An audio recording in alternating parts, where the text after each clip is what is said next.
This is dated April 29th. I just got it today. I'm not really surprised because the conglomerate has been attacking me, just attacking me and attacking me and attacking me. I never, first of all, I just dropped off my work information today at the Social Security office in Quincy. That office is also in the same building that has Quincy College, so that's why I was there. And every time that I have gone to that building ever over these past few years, those wet floor signs have been there. Every time. Why are they asking me since 2014? I don't know. These people at this when I worked at this place, I was harassed every day. Every day that I worked, every day for the entire 8-hour shift, I was harassed every single day, and I was stalked by all sorts of cars, stalked by a school bus driver who would just sit there by the side of the road. I mean, what it's like to try to take notes while you're in a van, drive to being brought to a parking lot where you have to drive cars about all the stalkers that are around all the time, so that you can publish it at the end of the day. While there's like 3 or 4 people in the van with you who are coughing at you and calling you a bitch and all this other stuff. It's just every day I was harassed at that place, every day. There was a guy who basically hit on me, and I rejected him, and then he did something like he got out in front of one of the cars I was driving that I had parked, and he stood in front of the car, and he thrust his hips like back and forth. I mean, it was horrible. I ended up working at this place because I was sent there finally, when I was able to have a cell phone. I was able to start getting hired by Labor Ready, and mostly what I did was drive cars. I drove them through auctions, and then this place actually is a place where a lot of cars get dropped off by the manufacturer. So in fact, you have these ships that are from Japan that dock there, and then they drive like a couple thousand cars off the boat, and then into this huge parking lot, and then we drive them somewhere else to another parking lot, and then they do a couple things to them. I think they sort of do some electrical work to them to activate them, and then maybe put gas in them and that kind of thing, and then you get these big trucks from the dealerships that load them onto the trucks and bring them to dealerships. And this place turned out to be a place where I was harassed every day. I mean, there were some attempts to try to help me a little bit, but it was just there was just so much going on all the time. And then certainly there were local news stations that were just constantly running stories about like female drunk drivers and like all this other stuff. And it was just, I mean, of course, I've never even been drunk in my life, let alone having driven drunk. And they did everything they possibly could to get me fired, and they did. I was brought into the office.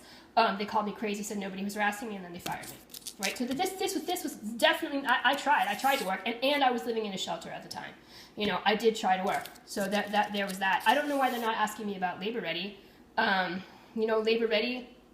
I went back to working for them after these people fired me. It was difficult for me even to get work from Labor Ready after that, even though it was a manager at a different location. I mean, I actually had to call human resources at the corporate Labor Ready to get the guy to give me work, and then I would be harassed in his office. I was harassed every time I went out to drive through an auction, and then finally, I was harassed. I was not only harassed at one of the work sites. I don't know, maybe a few weeks before I finally got fired. Not only harassed, but there was someone who worked at one of the work sites, this guy who was really condescending to me, and then like when he was directing some of the cars when we had to drive them into the lots, and when I got out of the car, first of all, he treated me like I didn't know how to drive, and he was like micromanaging me to drive into a parking space as if I were stupid.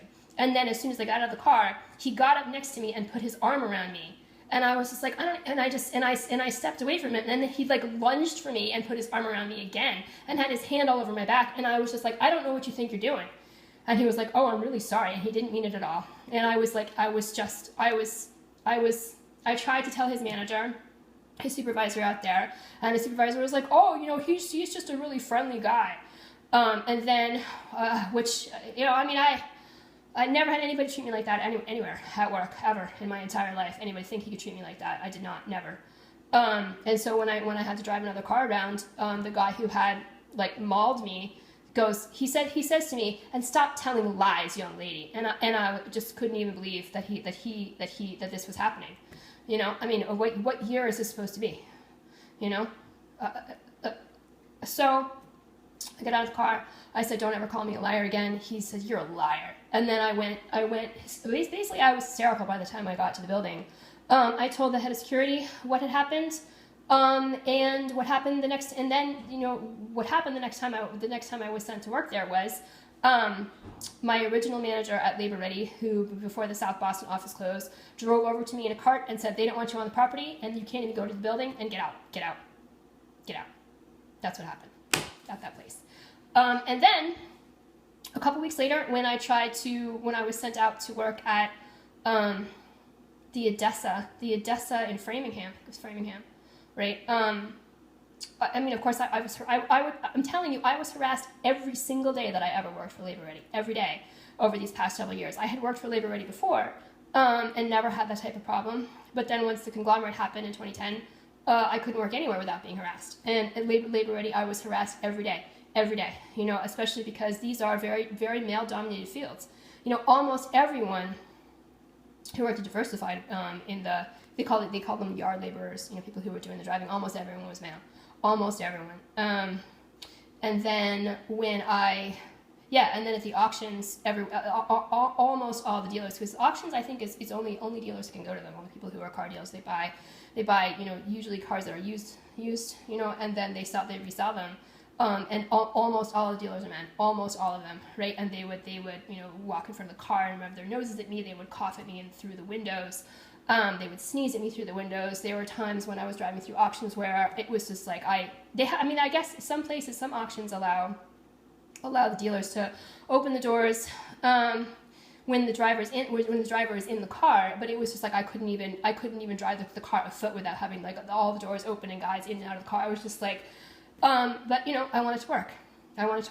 So all of this crap about how I don't want to work and I just want to live off the state is totally untrue, because I tried to work and all that happened was I got harassed until I was forced out of work. And this place, I did not quit this place, and Labor Ready, I didn't quit that either. There was also a guy at one of the auctions that I was driving for Labor Ready, who stood in front of the car and then put his hands over his chest and slowly dragged his hands over his chest onto his stomach, right, looking right at me through the window. It was this kind of thing that was happening to me like every day that I worked. That was a little extreme, but the other things, the coughing, the sneezing, wet floor signs left around, caution cones, really offensive license plates that were driven past me over and over again.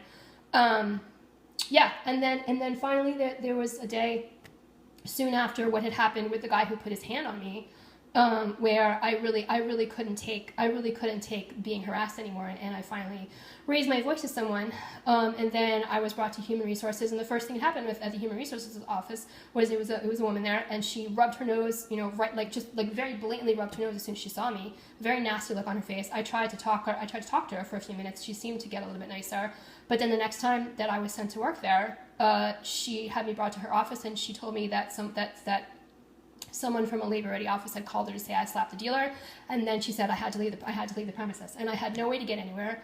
I had gotten there because I had there were some of the people who worked for Labor Ready also had cars, and I had gotten there in somebody else's car.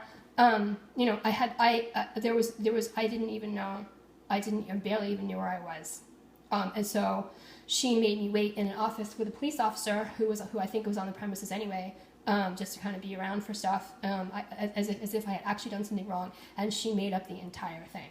And when I tried to tell the Massachusetts Commission Against Discrimination about it, first they rejected it first. First they just totally rejected it, said it would not be, quote, in the public's interests for them to investigate it. And then I appealed it, and then they set up a hearing, and then I wrote them what I thought was a nice letter, saying, I understand these are very strange times. What I'd like you to do is just, ask questions of this woman.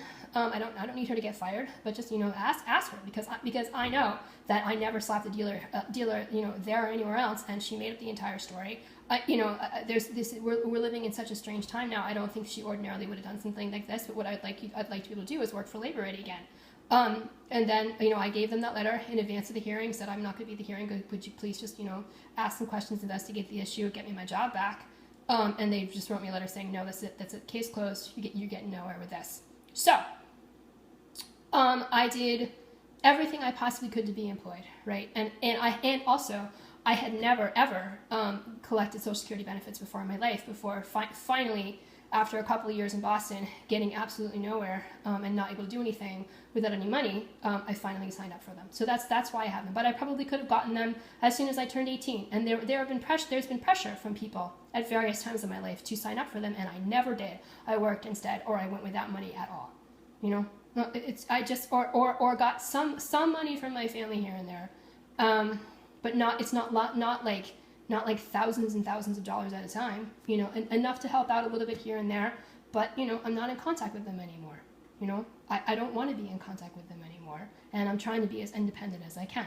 And you know, I don't know what else to say. I mean, I haven't had time to drop off my pay stubs, my pay stubs that are online that I printed out copies of them. I was finally able to do that this morning.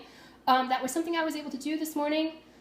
I realized it was a productive use that I could make in my time after having had to walk out of the classroom because because the guy, that male student who was disrupted the entire class for however many weeks, started coughing at me as soon as I walked in the door, and the teacher, you know, very much made it very, very clear she was not going to support me. And so I walked out of the class rather than sit there and be subjected to that for however many hours it was going to be. Yeah. Okay. So as far as needing disability benefits is concerned, I mean, I took 4 classes this semester. I know there are people who work full time or even work something like 25 hours who also try to get all their homework done. It's very difficult for them. Am I mentally incapacitated on a regular basis? I really try not to be. Sometimes I really do need to take a couple days to just rest because of what I'm going through all the time and how difficult it is and how very, very, very upsetting and depressing and infuriating it is sometimes. Yeah.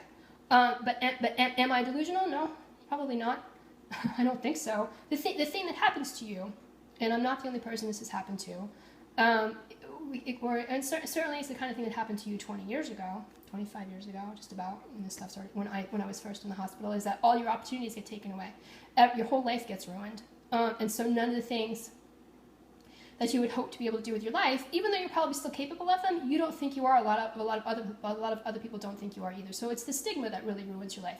You want to take the money away? Take the money away. I cannot stop you, but I'm not working the system. I'm doing everything I'm able to do.